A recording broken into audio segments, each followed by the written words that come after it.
Hey, what's up? This is the Disciple Marcello Currents. This is part 4 to the fallen American community. The only, the only, the way to change is to revolt. The only way to change is to revolt.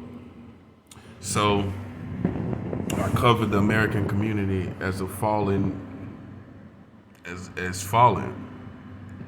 You know what I'm saying? We got to first realize the state of the community. When black people are killing black people, it's over. The whole origin of black people from the beginning was struggle, slavery, all the way up through fighting the white man. I'm gonna call it what it is. I'm not saying it in a racist way. To going all the way up to a place, to a climax of destroying each other. Something went terribly wrong. That don't even make sense. That does not make sense with the history that the African American community have in this country. Knowing that your ancestors were killed, knowing that your people were killed and lynched by people in this country, on this soil, the same soil. We always act like this some cartoon. Slavery wasn't a cartoon. This happened right here on the same soil. It's safe to say there's slave bones in the dirt somewhere. Yeah. If they can dig up these dinosaur bones, you know there's some slave bones around here. Come on now. And then you have people that turn around on those slave bones and kill African people. And they African themselves. This is the last days based on that. It's the end of the world based on that. But you call it hip hop. You call it culture. You call it a black problem. I call it the last days. That's what I call it. I call it the end of the world. That's what I call it. It's the end of the world. When you see a race that was persecuted from the very beginning, turn and persecute themselves, kill each other. America has made you feel, and I'm out there brainwashing, that this is normal. With the movies, with the music, that is not normal. Not based off the history. Not based off the history of this specific country. That is not normal. There should be more of a sensitivity to black lives, Black lives should care more about black lives and telling people black lives matter. No, tell yourselves black lives matter. I'm gonna keep it 100. You tuck that away in your polo shirt and you keep it there and you pull it out and remind yourself like a little granddaddy watch. Because when you're killing each other, everything is lost. That's the end. The end.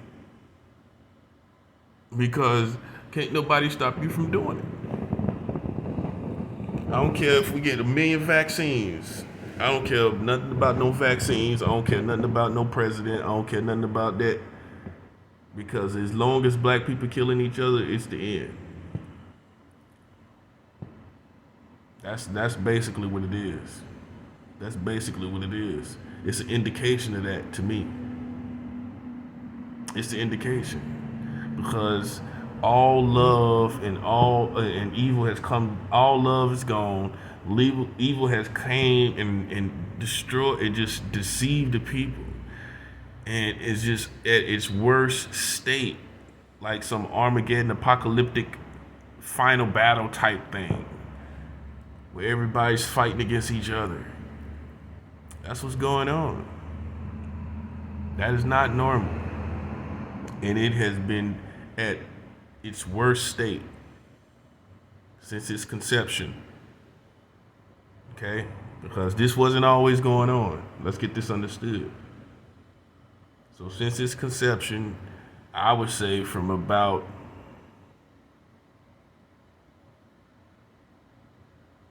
I would say let's just say the 80s. That's when that the whole black on black crime, just that machine was officially built in the 80s. Officially. 90s was the worst decade for black on black crime. Period. This is the American community. If Malcolm X would have seen this, he wouldn't even have understood.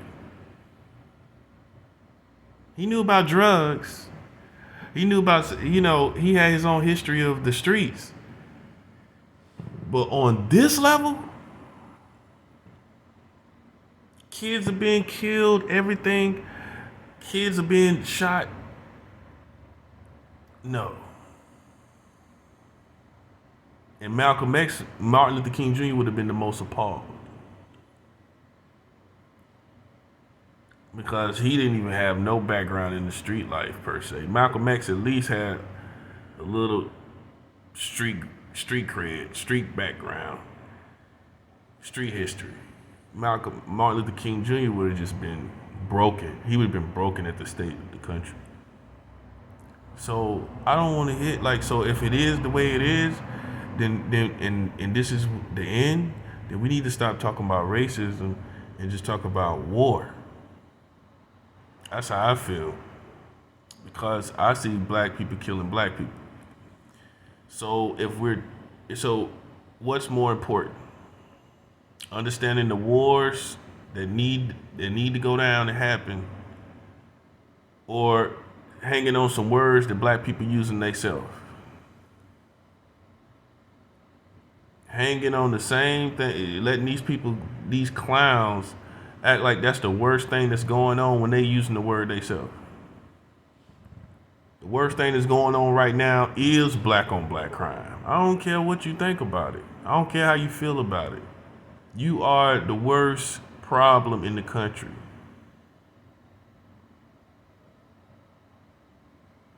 You need to hear it like that. You are the worst problem and threat to your own kind. You, on an everyday basis, yes. Like I said, Joe Biden does not come down from the White House and kill a couple black people once a week.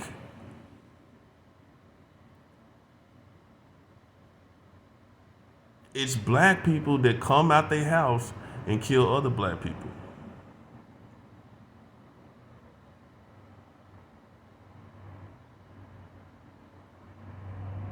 That's what happens. And you have been lying to yourselves long enough, hiding this long enough, this black celebrities too. You have been deceiving the people, in my opinion. Because you're taking their money, you're making them feel like it's all good, and you're not telling them the truth as if you would tell someone that you love the truth. You have not done that. And you claim to be the epiphany. You claim to be, what word I want to use? I say the paramount. The paramount of black excellence. But you're not telling them the truth. You're not telling them nothing about what's going on. You're not telling them things about what you see. How they can live better. You're not exposing the truth in America, which you know you done seen by now. You telling me you making all this money, you going all around the country and the world, and you ain't seen nothing that you can articulate to people? You ain't seen nothing worth articulating. Okay? You in trouble too. Because you sitting up fleecing the people, you sitting up taking the money from the people, and you're not telling them nothing. And in fact, you're continuing the same stereotypes through your movies and your music. That's what you're doing. And I don't claim to be Malcolm X or MLK. I'm not claiming to be any of them things, those people. I'm not claiming to be them. I'm Marcello. That's who I am. I'm not some king. I'm not none of that foolishness people talk about. I am Marcello. I am a disciple. I am a prophet of God. That's what I am. You understand? Because a king can, you can kill a king. A king got to have men to hold him up. I don't need men to hold me up. I'm a prophet. I can prophesy something to destroy all my enemies. I can create a destruction to destroy all my enemies. That's why the devil keep trying to make it seem like I'm a king. I'm a king. I ain't no king. A king works by natural principles. He has to have men to keep him alive. Understand? He depends on that. I don't depend on none of that for survival. That's why the devil keep trying to make it seem like I'm a king. I'm not a king. I'm a prophet. A prophet can create life. He can create destruction against any of his enemies. That's what I am. Look at this country. All the challenging they've been doing, all the playing they've been doing, like I'm somebody's game. These clowns are losing. These clowns are facing destruction.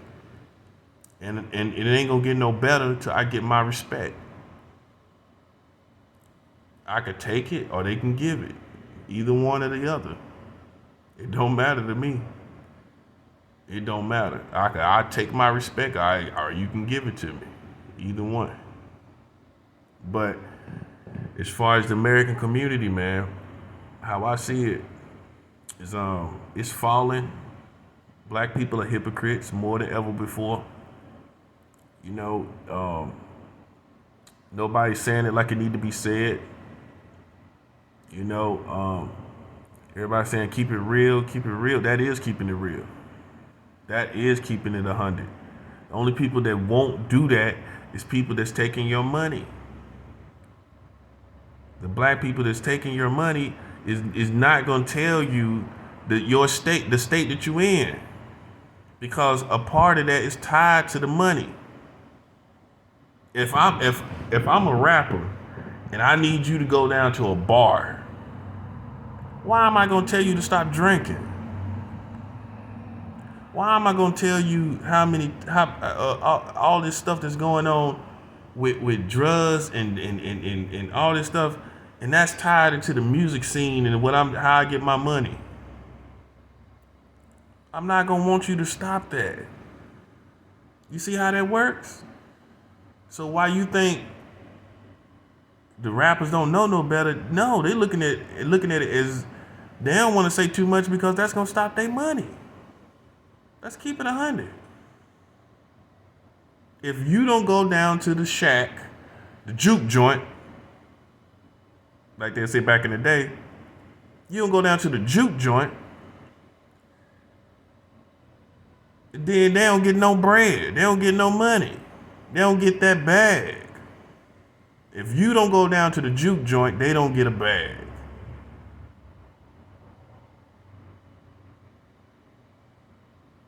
So why would they tell you the whole truth, nothing but the truth? Nah, they telling you enough for you to stay in bondage with them, so y'all can make money, so they can make money on you off of you.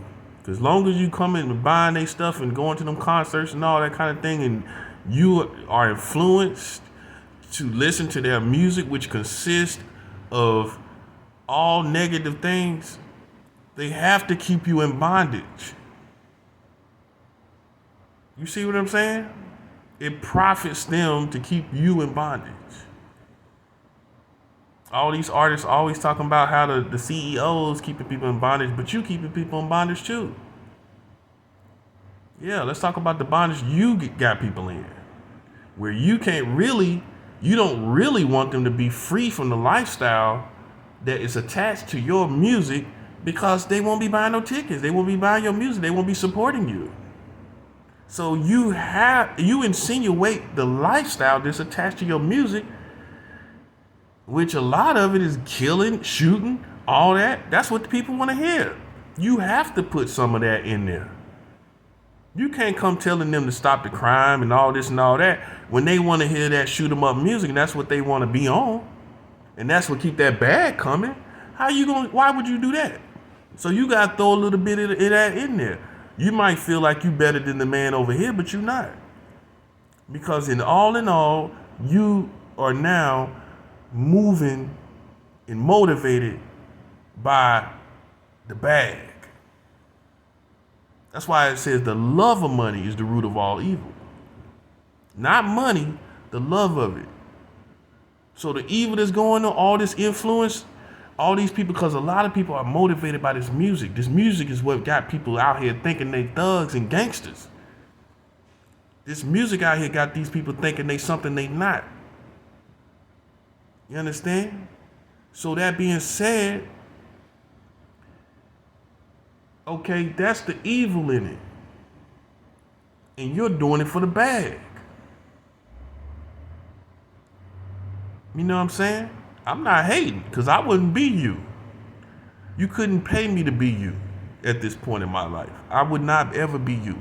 So I'm not one of them haters that want to be you. Ain't no way in the world I would want to be you.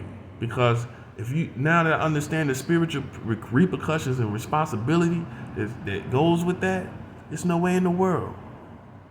All the people that you leading in the wrong direction, straddling them along, and until you get your bag secured totally, and then now you want to be on some positive stuff.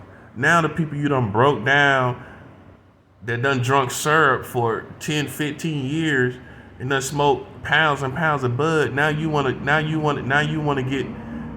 become a religious person and start talking to them about how to better themselves and be a better person. Now that you done secured your bag. You feel me? You done secured a 9-figure bag. Now you got $450 million. Now you good. Now you finna start. Now all of a sudden you Gandhi. Now you coming out talking about stop the peace and stop this and all that, because your bag, it don't matter no more. You done got the fame. You done got everything. And that's what happens to a lot of these people. Once they get the bag, it's like, okay, now I can be who I need to be, because they had to connect you to that lifestyle that they was living. They had to influence you to live that lifestyle, to come out to them shows, them sinful places. They had to get you in those places in order for you, and you know what I'm saying? They had to get you in those places, so they had to keep talking to you about this lifestyle, this lifestyle, they're dragging you along in this lifestyle. If you notice, that's all this, the rap talks more about lifestyle than any other genre of music. Jazz, R&B, rock and roll. It's all about this certain lifestyle, man. And Satan is a part of that. It's the same lifestyle they keep talking about. And that pulls you along. And it makes them secure the bag. The artist secure the bag. The American culture, and I'm gonna do a teaching on that. The American culture is so jacked up. Culture deals with practices and customs. The practices of America is killing, gang banging, drugs, and alcohol. That's the culture. That's the beast. You want to talk about the monster. You want to talk about the government. You want to talk about the government. The American culture is the equivalent of the government in the American community. The American culture is the equivalent of the American government in the American community.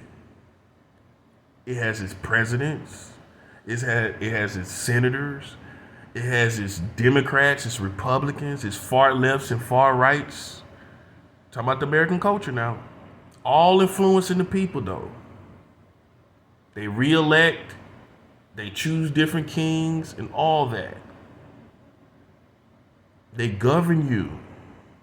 They govern what you do. You vote them in with your money. That's how you vote them in. The bag votes them in. That's why you can't be mad. Oh, look at this American culture. How you gonna be mad at the American culture? When you vote them in financially. That's how you vote American culture in, is through financially supporting the certain entities and musics and actors and You're financing that. You look at the box office when these movies come out. You look at the record companies, all this stuff they putting out. You look at the bags that's behind that. You look at the money that's behind that. You're electing. That's how you elect your people. Now they get to stand up all proud. They got 5 chains on, 12 rings. You elected them. And then you sit up and complain. Nah, you elected them. That's your government. They tell you what to wear. They tell you how to look. They tell you what's out there. They tell you even use the same slang. We all do it. That's how powerful the American culture is. It's a government. That's why, if you notice, the American government realizes the need to infuse or incorporate the American culture into their government, or to support it or influence it. They're watching it because this is what governs the people. Government. This is what governs the people. Socially, culturally. Okay? That's what we're talking about here. Custom-wise, practice-wise, this is what governs the people, the American culture. And lately they did some stuff with gang stalking and watching certain people, and they tried to act like Rome, and it failed. They thought they was Rome, and they lost. They tried to play blood sport, psychological games of gang stalking people, and it backfired. They miserably failed. Yeah. So you have a fallen world that you live in. This is a fallen America. And it doesn't matter who you put in the White House anymore. It doesn't matter who you put over each state, these governors, mayors. It don't matter. None of that matters. Because the American culture is now governing the people, and it's killing in it. It's murder all in it. It's like a killer clown, crazy show. That's what America is. It's a sick place. And God said enough is enough. He put them down like a rabid dog, man. That's why all of this is happening. It all makes sense. As you look at the culture for what it is and you separate yourself as a Christian away from it, you're going to realize why this is happening. Because man thought he could play God. He thought he could do what America specifically thought they could do what Rome did, and have the Colosseums and the blood sports. They're faking it like they're Rome. They wanted to have their Rome moment, and it failed. God said no. Because they were too responsible. The time had sophisticated so much beyond the barbaric days of Rome. God held them to the responsibility of what they know and the sophistication that they have in this community. See, Rome was barbaric indeed, but the whole world was similar. They were brutal. America is docile in actuality. To even dare to be acting like they're doing some kind of blood sport. They're too docile as a people. You think you're tough, you're docile. You're docile. You let everyone do what they want to do. You're docile people. You know what I mean? And so for you to try to act like you're going to do a Rome blood sport is overriding your whole nature and sophistication, so-called sophistication of your nature, of your country. So the so-called sophistication of your country, you're overriding all of that, and that's what God looked at and decided, no, Because I'm not saying it's an excuse, but Rome, it was barbaric everywhere. America just want to play games and they want to be Rome's. You know what I'm saying? They want to be Romans. So basically, that's why you have this culture in the fallen America, man. Welcome to the end of an empire. Welcome to the end of America.